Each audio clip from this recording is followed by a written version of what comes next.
In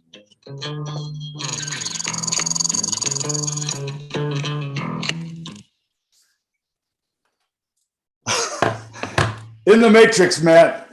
I am just ahead. Matt, I'm on the road. Everybody knows I'm on the road.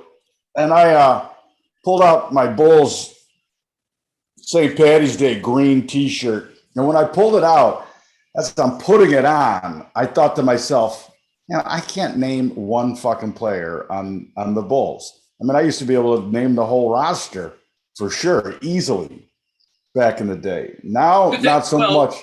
I think two things happen there. You age, you don't follow it as closely. You got other things going on in your life. But and then the other thing is, who cares about the NBA?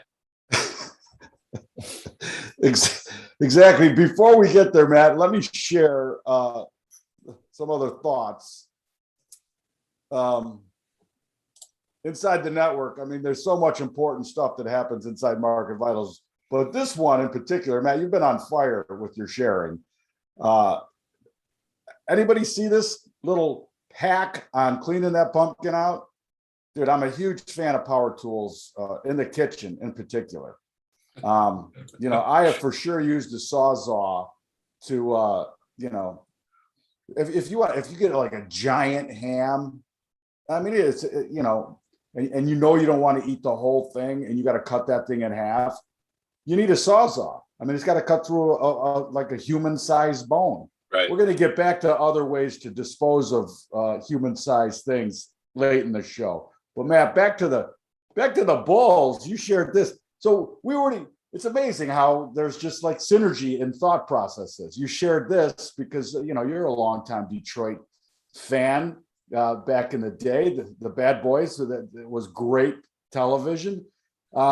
But our Bulls, so I'm like, I couldn't name a player. And then I jump onto the network. I'm like, oh, wow. Levine scores 34 in Bulls opener to beat your Pistons, right? And that looks like a Bad Boys old school Pistons Bulls type score too, 94-88. Exactly. And then Lonzo Ball, UCLA. Man, did I hate the whole thing, that narrative with his PR firm called Dad. But anyway, the kid, he's playing in the NBA. God bless him. And then Zach LaVine. So basically, the Bulls are UCLA Central. Yep. And they won a game. They got LA and Chicago is basically what it is. There we go. All right, Matt. Come on, get out of my way.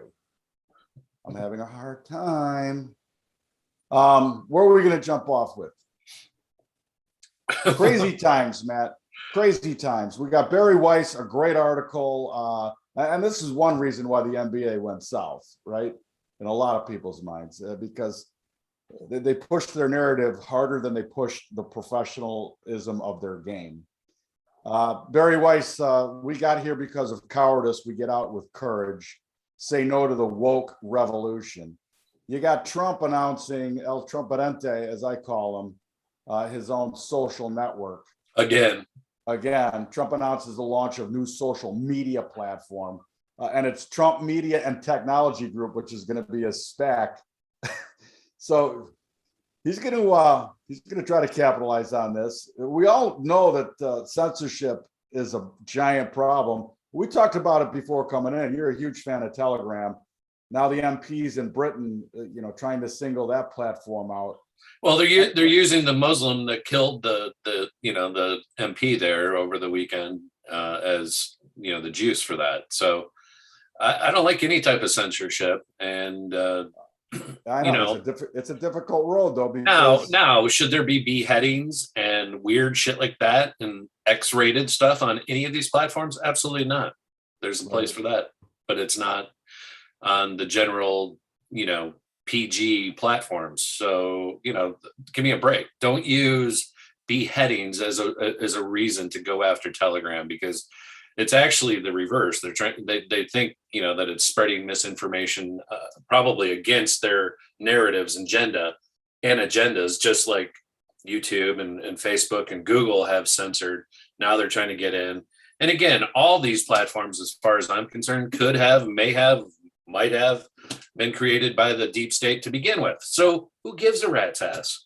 But Right on. let people say what they want to say freely, and any of them. And the one that decides to do that and gets rid of the beheadings and all that wins. It's as simple as that. If you allow the truth to rise to the top, it will win.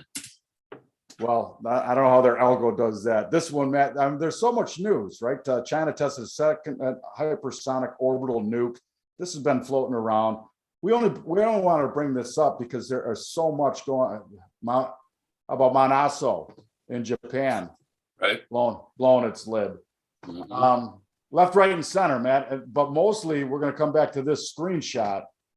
The divergence in reality in the trading world as the SPOOs continue to march higher and the bonds. Yeah, the interesting thing about that chart, Bob, is it's the same time frame, and you've got the bonds on the right, you have the SPOOs on the left. It's a 6-hour chart. Very bullish on the SPOOs, obviously, still holding the line, but again, looks very manipulated, right? You have declining volume over the last 7 days in the SPOOs as we go to the highs, and you have increasing volume on the bonds. So that can't be good for equities eventually, but we're sitting here, 157 held again this morning, but that 157 is the recent low in the bonds. And, we bounced off of it. We got down to like 157.07 or 08 and ran up, up to ran up $1. And now it's pulled back. So it's a strange market. Tesla, if you don't mind, I'll share. Yeah, jump in. Show that Tesla had their earnings. I have no idea what they said. I don't care, quite honestly, because they're not making money. I can tell you that much. And it's all based on price. And the price, in fact, did test the low, or excuse me. It did. It had really crazy action last night. And, this was the defib afterwards, which really didn't tell us much. It went up, went down, and then pre-market here, it was down here at 850. It held 850 and it went and tested, guess what, 900. Why 900? Well, let me bring that in. And just the all-time high, Bob, in Tesla was early part of this year. That was February. So February 1, which was also into earnings at that time. The earnings they had a $1.86 reported versus the estimated $1.62, so a 15% beat. And revenues, they're expecting 11.5, they did 12. The valuation on this company, let me just give you the valuation from market cap to revenues. 867 on the market cap of Tesla today at the 895 level, which do the math, is about 90x revenues. There's nothing to see here. 90x revenues. So fundamentally, we know there's no story here. It doesn't matter how good these earnings were. It's overvalued fundamentally, but it doesn't matter. Price is the only thing that matters. And price to us today, we've tested. Is this going to be a double top, or are they going to blow through it? So it's up $50 from the pre-market low today, which was 850. So 850 held. But again, this isn't new. This isn't new price ranges again. It's hard for me to get super excited. A lot of people expending energy trading it the day of and the day after earnings. Do what you want with it. Again, it's look. If it fails here, it could fall hard. If not, it goes to 1,000. They're looking for 1,000. They're looking for $1 trillion market cap on Elon. So it will happen. Let me just point this out too, Matt, because this is if you have it and you're not taking profit, I'm sorry, that becomes for me somewhat piggish. And this is my thought process on it, Matt. If you've made a giant amount of money on this run, what are the chances of it doubling again or doing? You know what I mean? And so if you can grab some of those resources and then redeploy them in things that haven't moonshotted yet, it's just a better methodology. Like you got to harvest profits and especially on that one, it's $1 trillion. Is it going to be a $2 trillion company? Like what, is it going to sell all the batteries and cars in the world? Not when every other, Ford, GM and everybody else is already in the business. It's already been, commoditized. So I don't know. Anyway, longer term chart, beautiful looking double top. Let me share for a second here too, because I got a similar nuance going on. And this was, I talked about Bitcoin here, and this is the weekly. And I want you to take a notice, take a gander of that up momentum level, which comes in at 67,821 right now. And the other thing, notice, I don't know if you probably can't see it, but that level is jumping around. That band moves with the last price. The reason why I brought this up is because when we came in on Monday, I said, if you're not selling a touch of that band at 67,000, you're a pig. Again, I could see it taking out the double top, but I don't see it blowing through that standard deviation modeling. The thing is, as we go through the week, that band keeps shifting up. So if you don't sell where and here's the other thing too, if we fall away, that band's going to come back down, and it's going to look like in real time that there was a perfect touch. And why didn't I just sell the touch to the band? Well, in real time, it never touched the band. So you got to, especially when you move out longer term modeling, actually, it doesn't even matter what the time frame is, especially on these blow-offs. You got to peg that band on the opening of that market, of that time frame, and see where it is. And for me, I've always said, you know what, I don't care if it expands and there's a little bit more profit to be in the trade. I'm taking where that band was on the opening of that bracket. This is a weekly bracket, so. And I said coming in, actually it was last week, it should come in around 66, 500 to 67,000. Bingo, right to it. Yeah, and then using here's a good example of where you use the longer term context, and we traded up to 67 last night. This was yesterday morning, sold off a little bit, and then came back and tested it. The test was where I would so now you use the short term charts. I would sell it to your number 66.5, 66.8, somewhere in there, and whoosh, guess where it went? Right back down to balance for the week, which was 62. There's your trade. It's over and done with. And you made $4,000 per, whether you were selling. Even on the micro, it's $100 1,000, so it's a $400 trade per micro. Yeah, one little micro made you $400, so it's not a bad move. But that was a nice setup. Now again, the bulls are back in charge as long as 60,000 holds. How's that? Well, for me too, Matt. The way this week shakes out, and again, the futures are going to close tomorrow, but the physical will close. Trades 24/7. Right. So Sunday nights close, Sunday nights open in Asia. A weekly candle, if they close this thing back down around that 60,000 mark, that's a terrible weekly candle to put in. And like everything else, man, a lot of times I've learned in my life that I want to sit on my hands and wait for something to develop into a longer time frame setup. Anyway, that's just how I roll. Well, and then if I may, Bob, the Ethereum contract blew off today. And that kept going. It was a little bit behind. It ran up to almost 4,400, and it pulled back already 10%. So it went from 43.81 back to 4,000 in a heartbeat once Bitcoin sold off. So here's another example of using that, Bitcoin Ethereum model, where why would you want to? They're basically following Bitcoin right now. So all these shit coins, this is the next biggest shit coin. Doge is somewhere 20 steps below.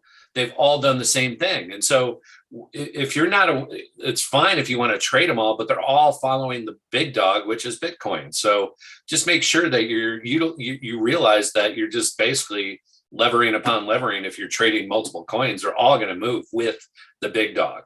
It's simple as that. Yeah. Well, and you're not just saying that's what the price discovery has said. The correlation is through the roof.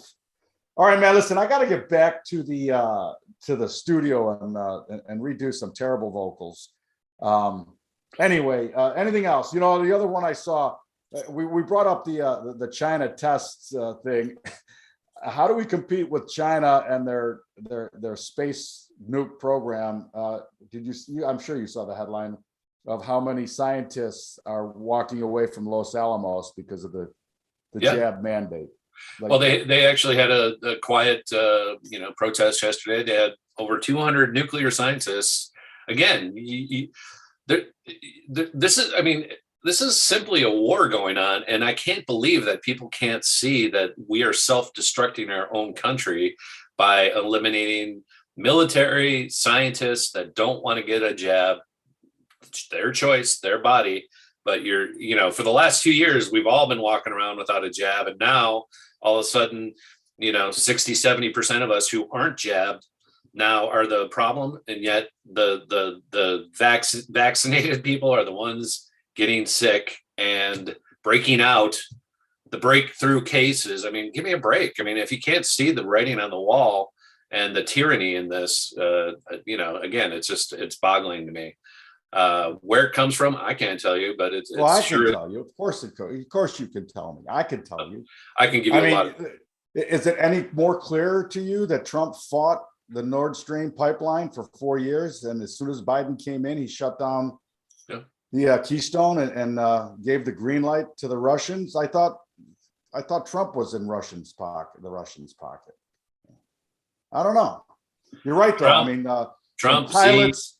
Let me just, from pilots to nurses and doctors to nuclear scientists, a pretty intelligent bunch of people, and a fair amount of them saying, you know what? As we used to say in the pit, knock, knock. Who's there? Argo. Argo who? Argo, fuck yourself. And it's happening.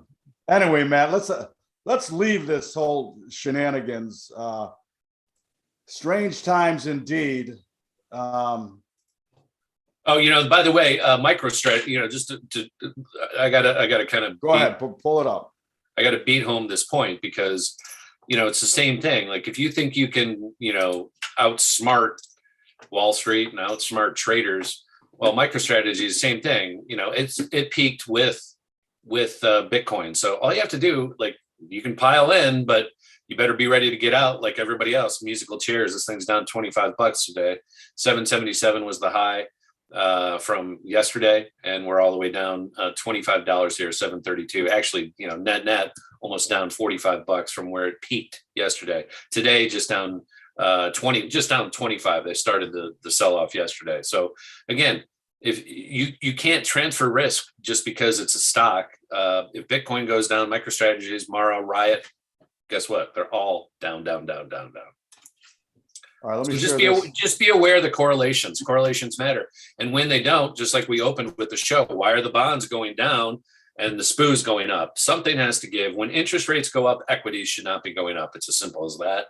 So which one is right? The bigger money in the bonds or the smaller money in the equities when it comes to watching the futures grind to, all-time highs when it comes to the SPOOs?